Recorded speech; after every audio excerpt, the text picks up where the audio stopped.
Bonjour à tous. Donc, je suis Anthony Fardet, je suis de formation ingénieur agroalimentaire et chercheur à l'unité de nutrition humaine de Clermont-Ferrand. Ça fait 23 ans que je fais de la recherche et je suis chercheur en alimentation préventive. Donc, préventif, ça veut dire quoi? Ça veut dire qu'on essaye de chercher les paramètres dans ce que vous mangez pour vivre longtemps en bonne santé, parce que vous ne le savez peut-être pas, mais votre espérance de vie théorique est de 83 ans à peu près, si on prend les hommes et les femmes, c'est-à-dire qu'en naissant, en théorie, vous pouvez vivre 83 ans en France, mais ce que vous ne connaissez pas trop, c'est l'espérance de vie en bonne santé, c'est-à-dire sans maladie chronique, qui demande une prise en charge sur le très long terme. Et là, c'est seulement 63,5 en 2018. On n'a pas les chiffres de 2019, donc vous allez vivre 20 ans en mauvaise santé, c'est quand même beaucoup. Donc, on vit de plus en plus longtemps, mais de plus en plus longtemps malade. Donc, l'alimentation préventive, l'objectif, c'est que les gens sains le restent le plus longtemps possible et qu'on augmente les années de vie passées en bonne santé au-delà de 63,5 ans. Et avec l'alimentation, seulement avec ce levier-là, on peut gagner de nombreuses années de vie en bonne santé. Donc, l'enjeu est très important pour la sécurité sociale et la planète, etc. Mon thème de recherche, depuis que je fais de la recherche, a toujours été en filigrane l'impact de la transformation des aliments sur leur effet santé, en m'intéressant aux aliments dans leur complexité, c'est-à-dire ce qu'on appelle la matrice de l'aliment ou la structure. Par exemple, une pomme a une matrice ronde, solide, verte, etc. Donc, c'est un petit peu l'architecture de vos aliments. Alors, comment notre régime alimentaire a-t-il évolué au cours du temps ? Alors, on distingue généralement 4 grandes transitions alimentaires. La première transition, elle est très ancienne, c'est la domestication du feu, parce qu'on a commencé à cuire nos aliments.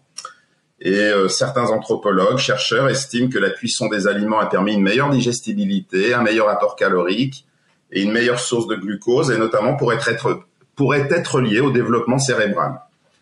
Deuxième transition, on est passé des chasseurs-cueilleurs qui changeaient, qui bougeaient tout le temps, qui cueillaient des fruits, qui cueillaient des produits végétaux, qui chassaient des animaux, mais qui pouvaient aussi rencontrer des périodes un peu de famine sur quelques jours, parce que quand le gibier n'était pas disponible. Eh bien, on est passé de ces chasseurs-cueilleurs à des agriculteurs-éleveurs, donc sédentaires, il y a à peu près 12 000 ans, et on s'est mis à consommer en plus grande quantité produits céréaliers, produits laitiers et viande d'élevage, car on ne peut pas consommer ces 3 produits si on bouge tout le temps et qu'on change de grotte tous les jours. Troisième, alors vous voyez qu'on mange transformé depuis plus d'1 million d'années, donc avec la cuisson, c'est transformé. Donc ne pas confondre aliments transformés et industriels, c'est 2 choses différentes. Donc la troisième grande transition, c'est la transition industrielle. Il y a 2 siècles à peu près, on a inventé la machine à vapeur en Angleterre. Donc, ça a permis de produire en masse les premiers aliments industriels que vous connaissez bien, la conserve, avec Nicolas Appert et l'apertisation. Donc, vous mangez des produits industriels depuis plus de 2 siècles. Et enfin, la dernière transition qui nous intéresse et qui, autant les premières transitions ont plutôt été bénéfiques à l'humanité, car elles ont accompagné la physiologie, le développement cérébral, l'essor des grandes villes, l'essor des grandes civilisations, autant la dernière est plus problématique, comme on va le voir. Elle a commencé après-guerre.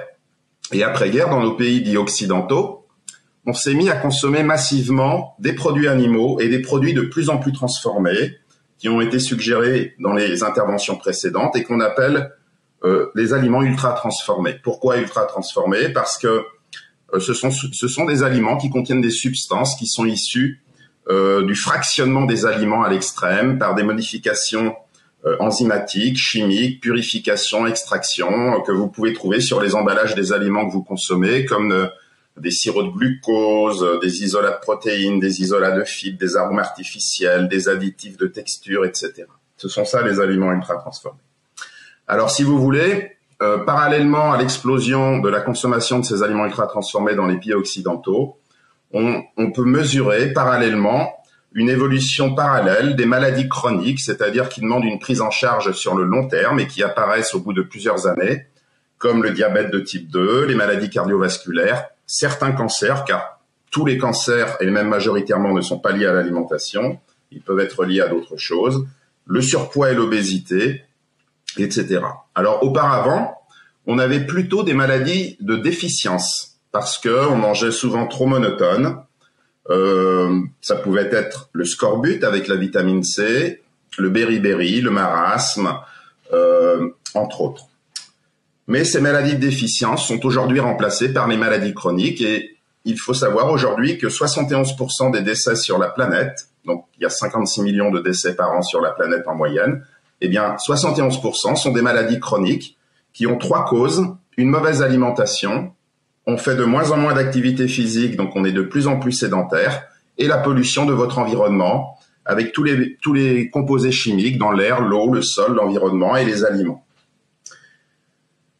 Donc cette dernière transition alimentaire, qui est très caractéristique de nos pays occidentaux et qui commence à émerger dans les pays émergents comme le Brésil, la Chine, l'Inde, c'est-à-dire que malheureusement ils ont tendance à faire comme nous, c'est-à-dire à augmenter les produits animaux et les produits ultra transformés ou très très transformés.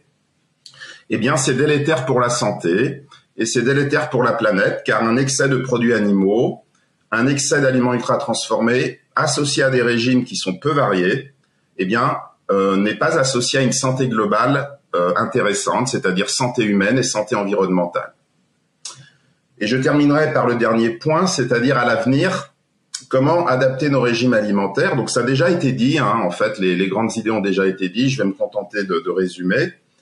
Je pense que il y a 2 dimensions qui ont émergé ces 15 dernières années pour caractériser la relation alimentation-santé et qui était beaucoup moins importante auparavant. C'est le degré de transformation des aliments qui était pas trop pris en compte dans cette relation, pas suffisamment, disons. Et puis aussi la durabilité, c'est-à-dire bien manger pour la planète. Et donc, cette 5e transition que moi j'ai résumée dans un moyen facile à retenir que j'appelle les 3V, mais qui a été suggéré en filigrane, eh bien, c'est tout simplement pour l'avenir, je pense, c'est assez simple. Vous voyez que bien manger n'est pas très compliqué. C'est végétaliser davantage en gardant des produits animaux, évidemment, car les produits animaux sont importants pour la santé et peuvent même participer de systèmes alimentaires durables. Réduire les aliments trop transformés, ultra transformés, et aussi varier votre alimentation.